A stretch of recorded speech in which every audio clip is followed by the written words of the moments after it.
ከመድረክ ላይ የሚባለው አፏጭ፣ አጨብጭብ፣ ዝለል፣ ጨፍር፣ ደስ ይበልህ ብቻ ስለሆነ ትንሽ አሰባርግ መንፈስን መርምር ዘመኑን የሚል መልእክቱም ትምህርቱም ስብከቱም አሳሳቢ መልእክቶች ስለማይሰጡ አሳሳቢ መልእክቶች ከመጡ ህዝቡ ይቆዝማል፣ ተስፋ ይቆርጣል፣ እግሩን ይመልሳል ተብሎ ስለሚፈራ የጉባኤው ማነስ ደግሞ የመባ ማነስ ነው፣ የአስራት የገንዘብ ማነስ ስለሆነ አይነካም።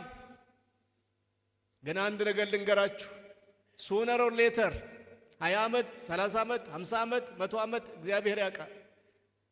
የኢትዮጵያ ቤተ ክርስቲያን ግን በመስመጥ ላይ ነች ወይም በመስጠም ላይ። ሰማችሁኝ ወይ? ስንት ሰው ሰምቷል? ከሆነ ጊዜ በኋላ ወንድማችን እንደዚህ ባለ መድረክ ላይ ሲል ሰምቻለሁ እንድትሉ እማኝ እንድትሆኑ ካልተመለስን ካልነቃን በስተቀር ካፒቴኖቹ መሪውን የያዝነው ፍሬኑን የያዝነው ከፊት ፊት ያለ ነው ተሳፋሪ መንገደኛውም ጭምር ካልነቃ ጭፈራው ብቻ ከሆነ ግብዣው ስፖርቱ መኝታው መዝናናቱ ብቻ ከሆነ አንድ ቀን ሁላችንም እንደነግጣለን። ምን ሲሆን?